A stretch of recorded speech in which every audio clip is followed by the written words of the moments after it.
Sa isang maliit na barangay, may isang inang halos buong buhay ay inalay sa pagtatrabaho para sa kanyang nag-iisang anak.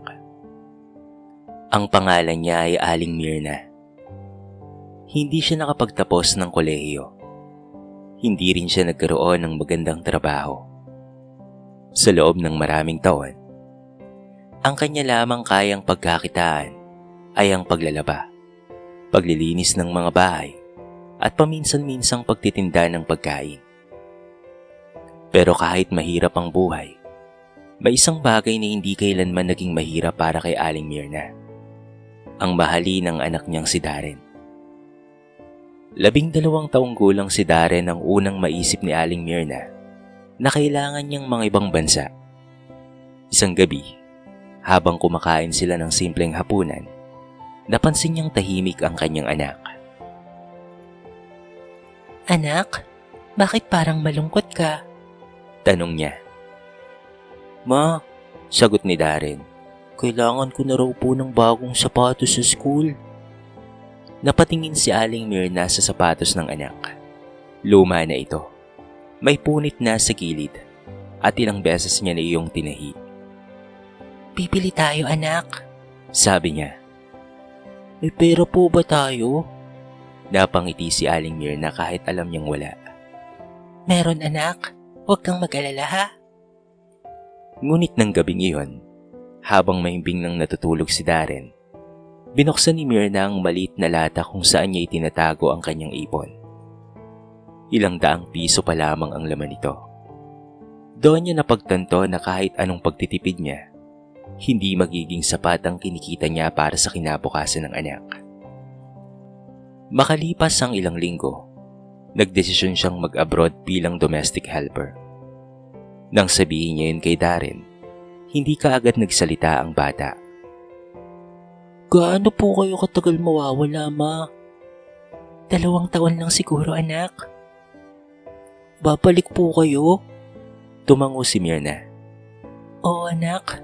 Pangako. Pero nang dumating ang araw ng kanyang pag-alis, hindi naging madali ang lahat. Sa terminal, mahigpit na nakahawak si Darren sa kamay ng kanyang ina. Ma, huwag po kayong umalis. Napapikit si Aling Mirna upang pigilan ang kanyang luha. Anak, kailangan ni Mama.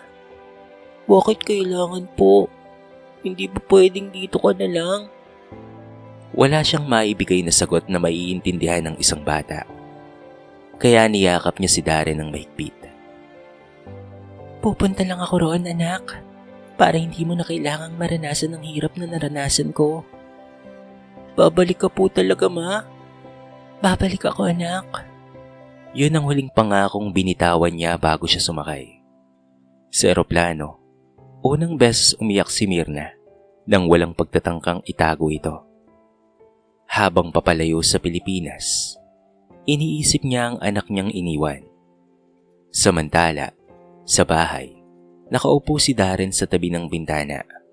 Hawak niya ang lumang litrato nilang mag-ina. Hindi niya pa alam noon kung gaano katagal ang 2 taon. Hindi niya rin alam na ang simpleng pangakong babalik ako ay magiging simula ng isang mahabang buhay na sakripisyo. Sa unang buwan ni Mirna sa ibang bansa, halos araw-araw siyang tumatawag. Darren, anak, kumain ka na ba? Opo, ma. Mag-aaral kang mabuti, ha? Opo. Namimiss ka na ni Mama. Ako rin po. Miss ko na rin po kayo. Sa bawat tawag, pilit na nakangiti si Aling Mirna. Hindi niya sinasabi na ilang oras lamang ang tulog niya. Hindi niya sinasabi na namamaga ang kanyang mga kamay sa kakalinis. Hindi niya sinasabi na madalas siyang umiyak sa banyo para walang makakita. Ang tanging mahalaga sa kanya ay marinig ang boses ng kanyang anak. At sa isip ni Mirna, sapat nang malaman niyang nakakakain si Darren, nakakapag-aral at may maayos na damit. Hindi niya alam na habang lumilipas ang mga taon, unti-unting magbabago ang anak niya. At hindi niya alam na balang araw, ang trabahong ipinagmamalaki niyang sakripisyo para sa kanyang anak ang siya ring magiging dahilan kung bakit mahihiya si Darren sa kanya. Pero sa araw na yon, isang bagay lamang ang nasa isip ni Myrna. Kahit kaano ako kalayo, para sa anak ko pa rin ang bawat pagod ko. Lumipas ang mga buwan at ang dating 2 taon na pangako ni Aling Myrna ay unti-unting naging 3, 4 at hanggang sa naging 5 taon. Sa Pilipinas, lumalaki si Darren. Samantala, sa isang maliit na silid sa bansang pinagtatrabahuan ni Myrna, nagsisimula pa lamang ang bawat araw niya bago pa sumikat ang araw. 5:00 pa lamang ng umaga ay gising na siya. Tahimik siyang bumabangon upang hindi magising ang ibang tao sa bahay. Nagluluto siya ng almusal, naghuhugas ng mga pinggan, naglilinis sa sahig at naghahanda ng mga damit. Pagsapit ng tanghali, wala pa ring pahinga. At kapag gabi na, saka pa lamang siya nakakapagpahinga. Minsan, kapag masakit na ang kanyang likod, sandali siyang uupo sa isang sulok at imamasaya ang sarili niyang mga kamay. Magaspang na ang mga palad niya. May maliliit na sugat. May mga kuko siyang halos wala ng dating ayos dahil sa trabaho. Pero tuwing naisip niya si Darren, napapangiti na lamang siya. Para kay Darren, Bulong niya sa sarili. Yun ang paulit-ulit niyang sinasabi sa tuwing napapagod na siya. Isang araw, nakatanggap siya ng tawag mula sa anak. Ma? O anak, kamusta ka? Ma, may project po kami sa school. Magkano naman anak? Hindi ko pa po alam Baka mga 2,000 po. Napatingin si Myrna sa kanyang pitaka. Kakaunti na lamang ang natitirang pera niya para sa sarili niyang pagkain hanggang sa susunod na sahod. Okay lang anak, magpapadala si mama ha? Sigurado po kayo? Oo naman anak. Hindi na nagtanong pa si Darren. Hindi niya alam na pagkatapos ng tawag na yon, matagal na nakatitig si Myrna sa laman ng kanyang pitaka. Kinabukasan, bumili siya ng pinakamurang pagkain na maaari niyang kainin at itinabi ang pera para sa ipapadala sa anak. Nang matanggap ni Darren ang pera, masaya siyang nakabili ng mga kailangan niya. Para sa kanya, simpleng padala lamang iyon. Pero para kay Aling Myrna, katumbas iyon ng 2 araw na pagtitiis. Lumipas pa ang panahon, naging high school na si Darren. Sa bawat graduation, recognition at school event, wala si Myrna. Sa halip, nakikita lamang niya ang anak sa pamamagitan ng litrato. Ma, may medalya po ako. Talaga anak? Proud na proud si mama sa'yo. Ma, sana nandito ka. Para naman masaya ako. Sa kabilang linya, napahawak si Myrna sa kanyang dibdib. Sana nga anak. Pero hindi niya kayang umuwi. Kapag umuwi siya, mawawala ang trabaho. Kapag nawala ang trabaho, papaano ang tuition ni Darren at ang mga pangangailangan nito? Kaya pinili niyang manatili. Pinili niyang maging absent sa mga importanteng araw ng anak upang masigurong may panggastos ito sa mga susunod na araw. Isang gabi, habang naglilinis siya ng kusina, biglang sumakit ang kanyang ulo. Napaupo siya. Sandali niyang ipinikit ang mga mata. Gusto niyang umiyak. Gusto niyang umuwi. Gusto niyang marinig ang anak na tumatawag ng ma. Pero nang tumunog ang kanyang cellphone, agad niyang pinunasan ang kanyang mga mata. Si Darren iyon. Tumatawag. Hello, anak? Hello, ma. Ma, may kailangan po ako. Ngumiti siya kahit walang nakakita. Ano yun, anak? At muli, sinabi niya ang parehong sagot. Pag-iisipan natin kung papaano pero gagawa ng paraan ni mama ha? Hindi alam ni Darren na sa bawat pagkakataong sinasabi yon ng kanyang ina, may kapalit na sariling pangangailangan si Myrna. Hindi siya bumibili ng bagong damit. Hindi siya kumakain sa labas. Hindi siya nagpapagamot kaagad kapag may nararamdaman. Basta't may padala siya sa anak, sapat na sa kanya yon. Hanggang sa isang araw, habang nakikipag-video call si Myrna kay Darren, napansin niyang iba na ang kanyang anak. Binatilyo na ito. May bagong mga kaibigan. Mga bagay na hindi na nito kinikwento. Anak, okay ka lang ba? Opo, Ma. May problema ka ba? Wala. Namimiss mo na ba ako, anak? Sandaling natahimik si Darren. Ma, kailangan ko na pong mag-review. Sige anak. Napangiti si Myrna. Mag-aral ka ng mabuti ha? Pagkatapos ibaba ang tawag, matagal niyang tinitigan ang screen ng cellphone niya. Hindi niya alam kung kailan nagsimulang maging maikli ang mga tawag nila. Hindi niya alam kung kailan naging mas importante ang ibang bagay kaysa sa pagkukwento sa kanya. At higit sa lahat, hindi niya alam na sa puso ni Darren, unti-unti nang nabubuo ang isang tanong. Mahal ba talaga ako ni Mama? Bakit kailangan niya akong iwan kung mahal niya ako? Samantala, sa malayo, muling humawak si Myrna sa kanyang mga kamay. Mga kamay na pagod. Mga kamay na sugatan. Mga kamay na hindi nakikita ni Darren. At sa gabing yon, bago siya matulog, isang larawan lamang ang tinitignan niya. Larawan nilang mag-ina noong bata pa si Darren. Hinalikan niya yon at bumulong. Konti na lang anak ha? Gagawin ni Mama ang lahat para sa'yo. Hindi niya alam na habang ginagawa niya ang lahat para sa anak, may isang bagay na unti-unti niyang nawawala. Ang pagkakataong makasama at makilala ang anak na kanyang ipinaglalaban.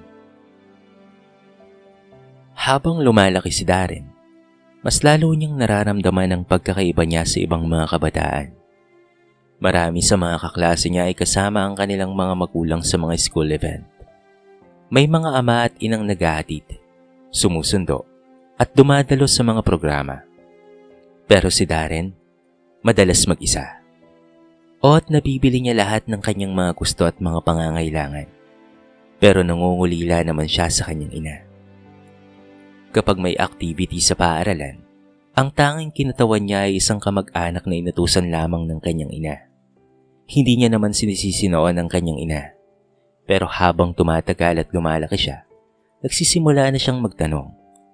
Isang hapon, habang nagkikwentuhan ng mga magkakaibigan sa classroom, napunta ang usapan sa kanilang mga magulang. Anong trabaho ng mama mo, Darren? Tanong ng isang kaklase. Sandali siyang natigilan. OFW siya. Saan nagtatrabaho? Sa abroad. Anong trabaho niya roon? Hindi kaagad nakasagot si Darren. Alam niya ang totoo. Domestic helper ang kanyang ina. Pero sa halip na sabihin niyon, umiwas siya. Di ko alam eh. May ilang nagtawanan. Paano hindi mo alam? Tumahimik si Darren. Hindi niya maintindihan kung bakit biglang bumigat ang pakiramdam niya. Simula noon, kapag tinatanong siya patungkol sa trabaho ng kanyang ina, lagi na siyang gumagawa ng ibang sagot. Hindi dahil ayaw niyang mahalin si Aling Myrna. Nahihiya lamang siya. At isang araw, habang naglalaro siya kasama ang kanyang mga kaibigan, merong nagsabi. Ang swerte mo, Darren. OFW yung mama mo. Siguro maraming pera. Gumiti siya. Pero sa loob-loob niya, gusto niyang sabihin. Hindi niyo lang alam kung gaano ko siya gustong makasama. Nang gabing iyon, tumawag si Aling Myrna. Anak, kumain ka na ba? Opo, Ma. Kamusta ang school mo? Okay lang. May kailangan ka ba, anak? Sabihin mo lang sa akin. Wala po. Sigurado ka? Opo, Ma. Napansin ni Aling Myrna ang kakaibang tono ng anak. May problema ba, anak? Wala nga po. Darren? Ma, pagod lang ako. Hindi na nagtanong pa si Aling Myrna. Okay, sige anak. Magpahinga ka na muna ha. Bago matapos ang tawag, sinabi niya ang mga salitang palagi niyang sinasabi. Mahal ka ni Mama. Tahimik lang si Darren. Mahal ko rin po kayo. Pero hindi niya sinabi ang buong katotohanan. Hindi niya sinabi na nahihiya siya. Hindi niya sinabi na minsan ay naiinggit na siya sa mga batang araw-araw kasama ang kanilang mga ina. At hindi niya sinabi na minsan ay sinisisi niya si Aling Myrna sa kanyang pagiging malungkot. Makalipas ang ilang buwan, Kinailangan ni Darren ng malaking halaga para sa isang school requirements at pati na rin projects. Tumawag siya kay Myrna. Ma, kailangan ko po ng pera. Magkano anak? Mga 20,000 po. Natahimik si Myrna. Malaking halaga yon para sa kanya. Pero hindi niya ipinakitang nabahala siya. Sige anak, magpapadala si mama ha? Kinabukasan, kumuha si Myrna ng pera sa kanyang ipon. At nang maipadala niya ang pera, hindi na nagtanong pa si Darren kung saan yun nanggaling. Para sa kanya, dumating lang ang kailangan niya ay sapat na. Lumipas ang ilang araw. Isang gabi, tumawag si Myrna. Anak, kamusta? Okay lang po. Natanggap mo na ba? Opo, ma. Ano, masaya ka? Opo. Ngumiti si Myrna. Basta't makapag-aral ka anak ha, masaya na ako roon. Pero nang matapos ang tawag, napaupo siya sa gilid ng kama. Hawak niya ang kanyang likod na ilang araw ng masakit. Napapikit siya. Konti na lang. Bulong niya. Samantala, sa Pilipinas, unti-unting nakukuha ni Darren ang mga bagay na pinapangarap niya. Ngunit habang dumarami ang kanyang mga material na pangangailangan, lalo namang lumalaki ang distansya niya sa kanyang ina. Hanggang isang gabi, muling tumawag si Myrna. Darren anak, O ma, namimiss na kita anak. tahimik si Darren. Ma, kailangan ko ng matulog. Sige anak ha, Good night, ma. good night din sa'yo. Bago niya ibaba ang tawag, narinig ni Darren ang mahinang boses ng kanyang ina. Mag-ingat ka palagi anak. Hindi niya alam na pagkatapos ng tawag na yon, umiyak si Myrna ng tahimik. At hindi rin niya alam na sa unang pagkakataon, tinanong ni Myrna ang sarili. Anak, saan ba ako nagkulang? Wala siyang sagot. Dahil buong buhay niya, ang alam lamang niyang gawin ay ang magtrabaho, magsakripisyo, at magpadala sa kanyang anak. Hindi niya napansin na may isang bagay palang hindi kayang ipadala ng pera. Ang presensya ng isang ina sa buhay ng kanyang anak. Matapos ang halos 6 na taon sa ibang bansa, sa wakas ay nagpasya na si Aling Myrna na umuwi. Hindi dahil wala siyang pangangailangan. Umuwi siya dahil pakiramdam niya, kailangan na siya ng kanyang anak na si Darren. Si Darren ay nasa kolehiyo na noon. Patanda na siya para intindihin ang maraming bagay. Pero para kay Myrna, anak pa rin niya ito na minsan ay kailangang yakapin ng kanyang ina. Hanggang sa pauwi na nga siya ng bansa. May dala siyang bagong sapatos para kay Darren, isang relo at ilang mga damit at mga pasalubong. Sa airport, halos hindi siya makatulog sa excitement. Sa wakas makikita ko na rin ang anak ko. Bulong niya. Pagdating niya sa bahay, mahigpit niyang niyakap si Darren. Anak, Ngunit hindi tulad ng inaasahan niya ang naging reaksyon ng binata. O ma, nakauwi ka na pala. Napangiti si Myrna kahit may kakaibang kirot sa kanyang dibdib. anak, sobrang namiss kita. May pasalubong ka? Napatingin siya sa mga dalang bag. Meron, para sa'yo lahat ito. Kinuha ni Darren ang isang bag. Salamat ma. Yun lamang. Walang yakap. Walang mahabang kwentuhan. Walang batang naghihintay sa kanyang ina sa pintuan. Sa unang gabi, nagluto si Myrna ng paboritong pagkain ni Darren. Naalala niyo pa po pala ang paborito ko, sabi ni Darren. Paano ko namang makakalimutan yun anak? Paborito mo ito noong bata ka. Tahimik siyang ngumiti. Pero habang kumakain sila, napansin niyang abala si Darren sa cellphone.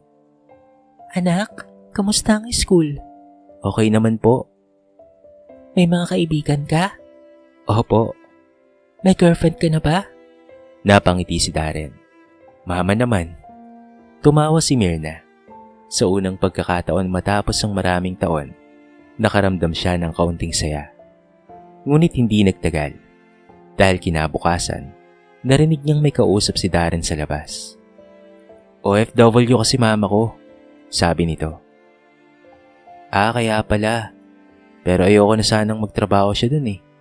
Bakit? Hindi na narinig pa ni Aling Mirna ang sagot. Nang gabing iyon, kinausap niya ang anak.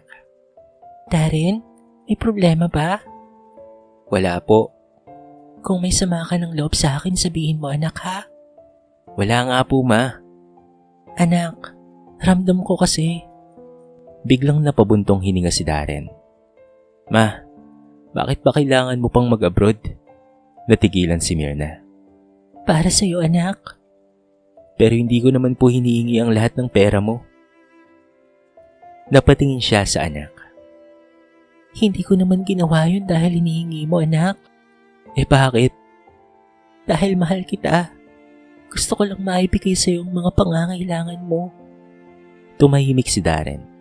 Pero sa halip na lumambot ang puso niya, nasabi niya ang salitang matagal nang kinakatakutan ni Mirna. Ma, hanggang kailan ka ba magiging ganyan? Hindi ka ba naghahanap ng totoong trabaho? Parang may tumama sa puso ni Mirna. Hindi siya sumagot. Tinitigan lamang niya ang kanyang mga kamay. Mga kamay na magagaspang. Mga kamay na may maliliit na peklat. Mga kamay na ilang taon niyang ginamit para kumita ng perang ipinangtutustos sa kanyang anak na si Darren. Tumayo siya. Sige anak, matulog ka na ha. Pumasok siya sa kanyang kwarto. Nang maisara ang pinto, doon siya tuluyang napaiyak. Hindi nang hingi ng tawad si Darren. Hindi rin dahil galit siya. Nasaktan siya dahil sa lahat ng taon na pagtatrabaho sa malayo. Inakala niyang naiintindihan ng anak ang dahilan ng kanyang pag-alis. Pero hindi naman pala. Kinabukasan, habang wala si Mirna sa bahay, mahinanap si Darren sa lumang bag ng kanyang ina. Una, wala siyang pakialam. Hanggang sa may nahulog na sobre. Pinulot niya yon. May mga resibo, mga dokumento, mga listahan ng bayarin, at isang maliit na notebook.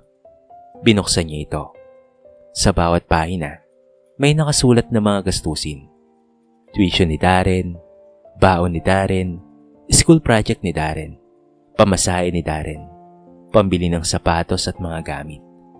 Sa pinakahuling pahina, may isang pangungusap na nagpahinto sa kanyang paghinga. Hindi ko na kailangang bumili ng gamot. Ipapadala ko na lang ang pera kay Darren. Mas kailangan niya yun. Napatigil si Darren. Dahan-dahan niyang binalikan ang mga pahina. Doon niya unang nakita ang katotohanang hindi kailanman sinabi ng kanyang ina. Hindi pala madali ang buhay nito sa abroad. Hindi pala puro pera ang kanyang ipinapadala. May kapalit ang bawat padala. At habang hawak niya ang lumang notebook, unang beses niyang naisip. Ano ba talaga ang pinagdaanan ni Mama para lamang mapaaral ako at mabigyan ako ng maayos na buhay? Sa kusina, tahimik na naghahanda si Aling Mirna ng pagkain. Hindi niya alam na sa araw na yon ay unti-unti nang mababasag ang maling akala ni Darren. At unti-unti ring lumilinaw ang tunay na kwento ng isang inang buong buhay na nagsakripisyo. Ngunit hindi kailanman ipinagmalaki ang sakit na kanyang tiniis. Buong gabing hindi nakatulog si Darren. Paulit-ulit niyang binabasa ang maliit na notebook na nakita niya sa bag ng kanyang ina. Sa bawat pahina, may mga pangalan ng bayarin at maliliit na tala. Tuition, books, project, baon, pamasahe, at marami pang iba. At ang ilang pahina, may mga salitang paulit-ulit niyang nakikita. Para kay Darren. Ibinaba niya ang notebook at napahawak sa kanyang mukha. Bigla niyang naalala ang mga panahong galit siya dahil wala ang kanyang ina sa mga school event. Naalala niya ang mga pagkakataong hindi niya sinasagot kaagad ang tawag nito. Naalala niya ang mga pagkakataong ikinakahiya niyang sabihin sa mga kaibigan na domestic helper ang kanyang ina. At higit sa lahat, naalala niya ang sinabi niya kahapon. Di ka ba naghahanap ng totoong trabaho? Napapikit siya. Ma, kinabukasan, maagang nagising si Darren. Nakita niya si Mirna sa kusina, naghahanda ng almusal. Ma, napalingon si Aling Mirna. Gising ka na pala anak. Kain ka na muna. Hindi siya sumagot kaagad. Tinitigan lamang niya ang kanyang ina. Ngayon lang niya napansin ng maigi ang mukha nito. Mas maraming wrinkles, mas payat, at may mga kamay na halatang matagal nang nakipaglaban sa trabaho. Ma, masakit po ba ang kamay mo? Agad itinago ni Aling Myrna ang kamay niya. Hindi naman anak. Wala ito. Sanay na ako. Matagal na po ba? Konti lang anak. Bakit hindi mo sinabi sa akin, ma? Ngumiti si Aling Myrna. Para saan pa anak? May sarili kang problema. Napayuko si Darren. Ma, Ano yun anak? bakit hindi mo sinabi sa akin na nagkakasakit ka pala? Tahimik si Myrna. Hindi naman mahalaga yun anak. Mahalaga po sa akin yun.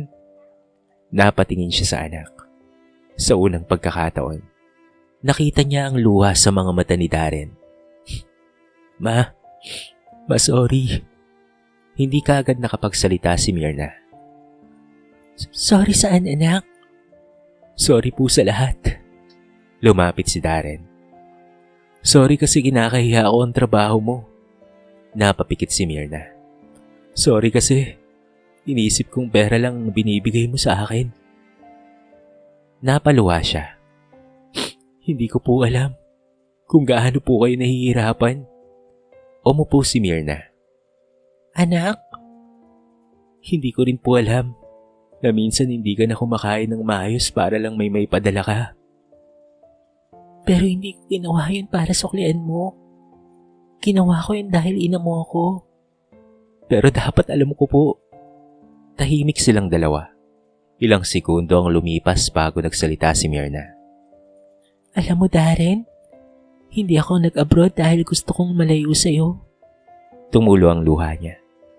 Pumunta ako rin dahil ayokong makita kang naghihirap. Napayuko si Darren. Pero habang ginagawa ko yun, baka nakalimutan kong kailangan mo rin palang presensya ko. Mama, Siguro may mga bagay akong hindi naibigay sa'yo. pero binigay mo po ang lahat ng pangangailangan ko. Hindi lahat anak. Umiling si Myrna. Hindi kita nasamahan sa graduation. Hindi kita naihatid sa school. Hindi kita nayakap kapag may problema ka. Napahawak si Darren sa kamay niya. Pero ma, nariyan ka pa rin po. Tinitigan ni Myrna ang anak. Sa ibang paraan anak. Opo. Maigpit niyang hinawakan ang kamay ng kanyang ina. Doon niya naramdaman ang gaspang nito.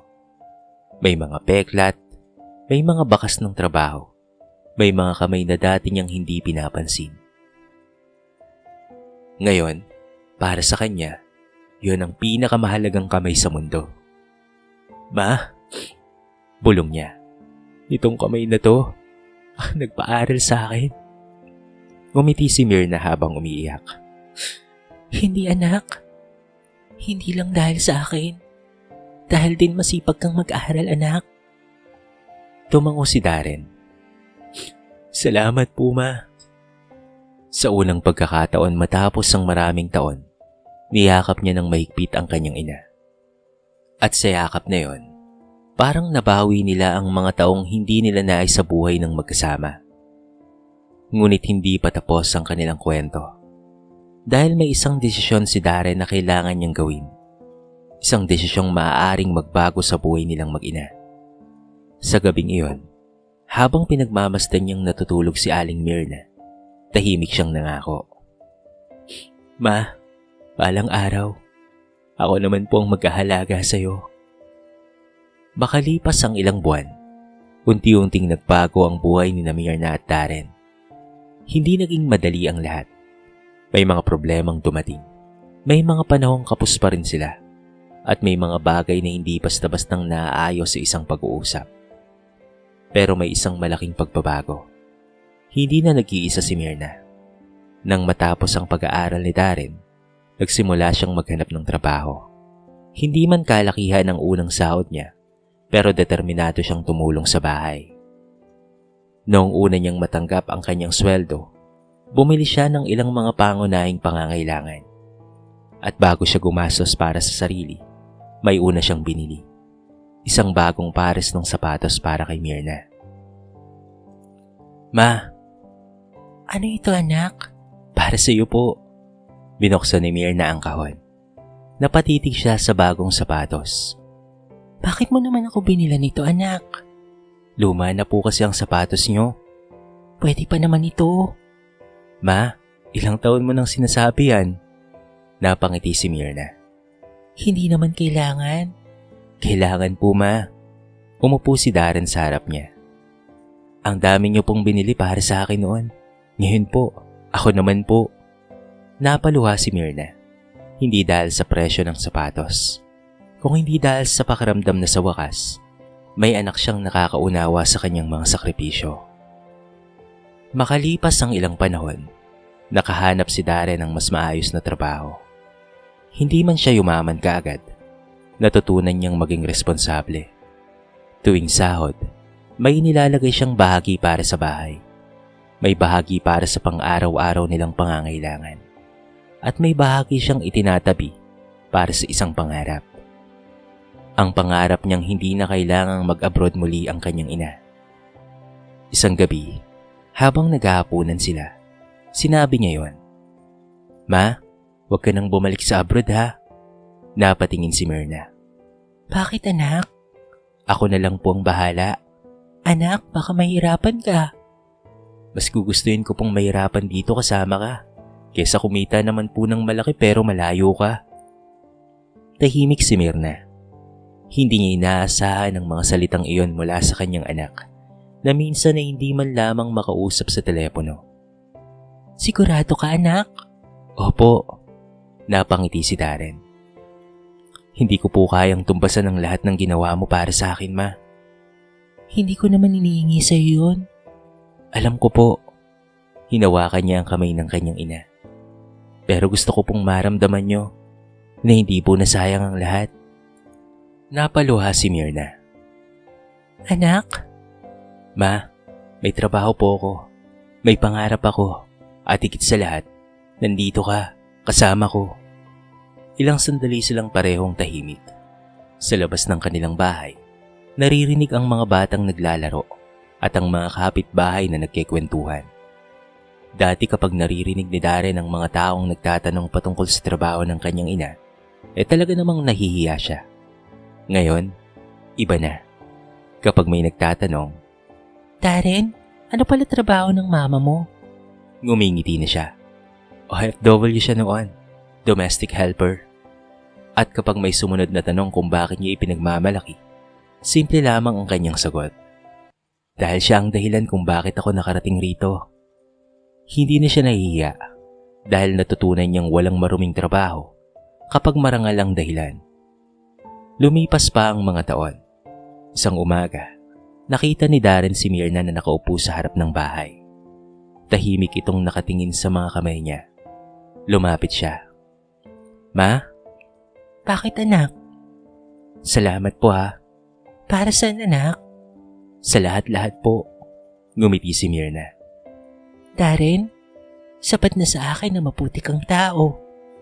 Umupo si Darren sa tabi niya. Dahan-dahan niyang hinawakan ng mga kamay ng kanyang ina.